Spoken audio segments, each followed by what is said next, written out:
इस वीडियो में हम जानेंगे कि अंगराज कर्ण और युधिष्ठिर का युद्ध होता है, जिसमें युधिष्ठिर पराजित हो जाते हैं और अंगराज कर्ण युधिष्ठिर को जीवन दान देते हैं।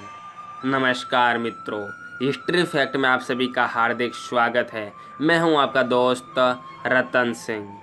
वीडियो शुरू करने से पहले अगर अभी तक आपने हमारे चैनल को सब्सक्राइब नहीं किया है तो प्लीज़ सब्सक्राइब ज़रूर कर लें और हमें इंस्टाग्राम पर फॉलो करना ना भूलें। इंस्टाग्राम की लिंक आपको डिस्क्रिप्शन बॉक्स में मिल जाएगी। तो फिर चलिए शुरू करते हैं वीडियो बिना देर किए। संजय कहते हैं, राजन, राजा युधिष्ठिर का पराक्रम देखकर पांडव सैनिकों में सिंहनाद, आनंद, कलरव और किलकिल शब्द होने लगा। तब क्रूर पराक्रमी राधा पुत्र कर्ण ने थोड़ी ही देर में होश में आकर राजा युधिष्ठिर को मार डालने का विचार किया। उस अमेय आत्मबल से संपन्न वीर ने विजय नामक अपने विशाल सुवर्ण चटित धनुष को खींचकर पांडुपुत्र युधिष्ठिर को पैने बाणों से ठग दिया। तत्पश्चात शूरों से महात्मा युधिष्ठिर के चक्र रक्षक दो पांचाल वीर चंद्रदेव और दंडधार को युद्धस्थल में मार डाला। धर्मराज के रथ के समीप पासर व फागों में वे दोनों प्रमुख पांचाल वीर चंद्रमा के पास रहने वाले दो पुनर्वसु नामक नक्षत्रों के समान प्रकाशित हो रहे थे। युधिष्ठिर ने पुनः 30 बाणों से कर्ण को बिंद डाला तथा सुसेन और सत्यसेन को भी 3-3 बाणों से घायल कर दिया। उन्होंने शल्य को 90 और सूतपुत्र कर्ण को 73 बाण मारे। साथ ही उनके रक्षकों को सीधे जाने वाले 3-3 बाणों से बेध दिया। तब अधिरथ पुत्र कर्ण ने अपने धनुष को हिलाते हुए हंसकर एक भल्ल द्वारा युधिष्ठिर के धनुष को काट दिया और उन्हें भी 60 बाणों से घायल करके सिंह के समान गर्जना की। तत्पश्चात अमरस में भरे हुए प्रमुख पांडव वीर युधिष्ठिर की रक्षा के लिए दौड़े आए और कर्ण को अपने बाणों से पीड़ित करने लगे।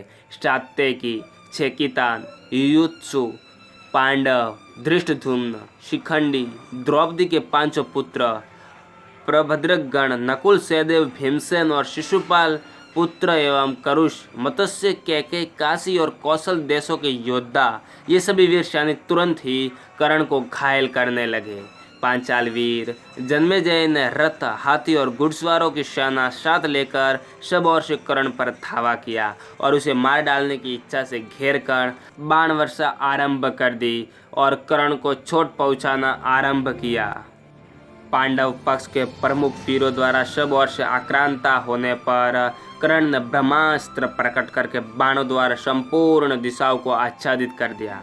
भारत श्रेष्ठ तत्पश्चात अप्रमेय आत्मबल से संपन्न वैकर्तन कर्ण ने छेदित देश के 10 प्रधान वीरों को पुनः मार डाला। माननीय नरेश, कर्ण के गिरते हुए सहस्त्रों बाण संपूर्ण दिशाओं से टिड्डी दलों के समान दिखाई देते थे। उसके नाम से अंकित सुवर्ण में पंख वाले तेज बाण मनुष्यों और घोड़ों के शरीरों को विदीर्ण करके सब ओर से पृथ्वी पर गिरने लगे। सम्रांगण में अकेले कर्ण ने छेदित देश के प्रधान रथियों का तथा संपूर्ण श्रेणियों के सैकड़ों योद्धाओं का भी संहार कर डाला। कर्ण के बाणों से सारी दिशाएं ढक जाने के कारण वह महान अंधकार छा गया। उस समय शत्रु पक्ष की तथा अपने पक्ष की भी कोई वस्तु पहचानी नहीं जाती थी। शत्रु के लिए भयदायक उस घोर अंधकार में महाबाहु कर्ण बहुसंख्यक राजपूतों को दग्ध करता हुआ विचरने लगा। उस समय वीर कर्ण अग्नि के समान हो रहा था। बाण भी उसके ऊंचे तक उठती हुई ज्वालाओं के समान थे। पराक्रम ही उसका ताप था और वह पांडव रूपी वन को दग्ध करता हुआ रणभूमि में विचर रहा था। महाराज, तब संपूर्ण श्रृंजय और पांडवों के सैकड़ों हजारों महारथियों ने महाधनुर्धर कर्ण पर बाणों की वर्षा करते हुए उसे चारों ओर से घेर लिया।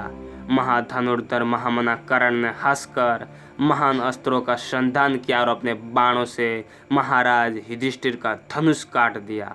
तत्पश्चात पलक मारते मारते झुकी हुई गांठ वाले 90 बाणों का संधान करके कर्ण ने उन पैने बाणों द्वारा रणभूमि में राजा युधिष्ठिर के कवच को छिन्न भिन्न कर डाला।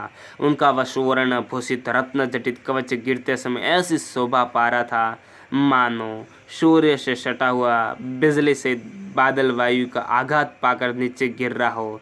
जैसे रात्रि में बिना बादल का आकाश नक्षत्र मंडल में विचित्र शोभा धारण करता है, उसी प्रकार युधिष्ठिर के शरीर से गिरा हुआ वह कवच विचित्र रत्नों से अलंकृत होने के कारण अद्भुत शोभा पा रहा था। और घमासान युद्ध चलता रहता है और उन वीरों को आगे बढ़ने से कर्ण ने अपनी बाण वर्षा से रोक दिया। फिर अमय आत्मा बल से संपन्न कर्ण ने अपनी शिक्षा और बल के प्रभाव से तीखे बाणों द्वारा उन सभी पांडव महारथियों की गति अवरुद्ध कर दी। जैसे सिंह छोटे मृगों को पीड़ा देता है, उसी प्रकार राधा पुत्र कर्ण ने उन महारथियों को बाणों से पीड़ित करके झुकी हुई गांठ वाले तीखे बाणों से चोट पहुंचाते हुए वहां धर्मराज धर्मपुत्र युधिष्ठिर पर पुनः आक्रमण किया। उस समय दांतों के समान सफ़ेद रंग और काली पूंछ वाले जो घोड़े युधिष्ठिर की सवारी में थे, उन्हीं से जुते हुए दूसरे रथ पर बैठकर राजा युधिष्ठिर रणभूमि से विमुख हो शिविर की ओर चल दिए। युधिष्ठिर का पृष्ठ रक्षक पहले ही मार दिया गया था। उनका मन बहुत दुखी था, इसलिए वे कर्ण के सामने ठहर न सके और युद्ध स्थल से हट गए। उस समय राधा पुत्र कर्ण पांडु नंदन युधिष्ठिर का पीछा करके वज्र, छत्र, अंकुश, मत्स्य, ध्वज, कर्म और कमल आदि शुभ लक्षणों को संपन्न गोरे हाथ से उनका कंधा छूकर मानो अपने आप को पवित्र करने के लिए उन्हें बलपूर्वक पकड़ने की इच्छा करने लगा। उसी समय उसे कुंती देवी को दिए हुए अपने वचन का स्मरण हो आया। उस समय राजा शल्य ने कहा, कर्ण, इन नृपश्रेष्ठ युधिष्ठिर को हाथ न लगाना, अन्यथा वे पकड़ते ही तुम्हारा वध करके अपनी क्रोधाग्नि से तुम्हें भस्म कर डालेंगे। राजन, तब कर्ण जोर जोर से हंस पड़ा और पांडु पुत्र युधिष्ठिर की निंदा सा करता हुआ बोला, युधिष्ठिर, जो क्षत्रिय कुल में उत्पन्न हो, क्षत्रिय धर्म में तत्पर रहता हो, वह महासमर में प्राणों की रक्षा के लिए भयभीत हो युद्ध छोड़कर भाग कैसे सकता है? मेरा तो ऐसा विश्वास है कि तुम क्षत्रिय धर्म में निपुण नहीं हो। कुंती कुमार, तुम ब्रह्मबल, स्वाध्याय एवं यज्ञ कर्म में ही कुशल हो, अतः न तो युद्ध किया करो और न वीरों के सामने ही जाओ। माननीय नरेश, इन वीरों से कभी अप्रिय वचन बोलो और न मान युद्ध में पैर ही रखो। यदि अप्रिय वचन बोलना ही हो तो दूसरों से बोलना, मेरे जैसे वीरों से नहीं। युद्ध में मेरे जैसे लोगों से अप्रिय वचन बोलने पर तुम्हें यही तथा दूसरा कुफल भी भोगना पड़ेगा। अतः कुंती नंदन, अपने घर चले जाओ, अथवा जहाँ श्री कृष्ण और अर्जुन हो वही पधारो। राजन, कर्ण सम्रांगण में किसी तरह भी तुम्हारा वध नहीं करेगा। महाबली कर्ण ने युधिष्ठिर से ऐसा कहकर फिर उन्हें छोड़ दिया और जैसे वज्रधारी इंद्र असुर सेना का संहार करते हैं, उसी प्रकार पांडव सेना का विनाश आरंभ कर दिया। राजन, तब राजा युधिष्ठिर लजाते हुए से तुरंत रणभूमि से भाग गए। राजा को रण क्षेत्र से हटा हुआ जानकर छेदी, पांडव और पांचाल वीर महारथी सात्विकी द्रौपदी के शूरवीर पुत्र तथा पांडु नंदन माद्री कुमार नकुल सहदेव भी धर्म मर्यादा से कभी च्युत न होने वाले युधिष्ठिर के पीछे चल दिए। तदनंतर युधिष्ठिर सेना को युद्ध से विमुख हुई देख हर्ष में भरे हुए वीर कर्ण ने कौरव सैनिकों को साथ लेकर कुछ दूर तक उसका पीछा किया।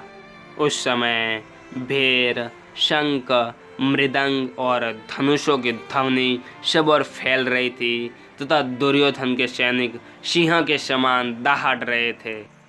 बस आज के लिए इतना ही। अगर आपको वीडियो पसंद आया हो तो लाइक, शेयर और कमेंट करना ना भूलें और चैनल को सब्सक्राइब कर ले और पास में बेल आइकन को भी दबा दें ताकि आने वाले वीडियो की नोटिफिकेशन आपके पास सबसे पहले पहुंच जाए।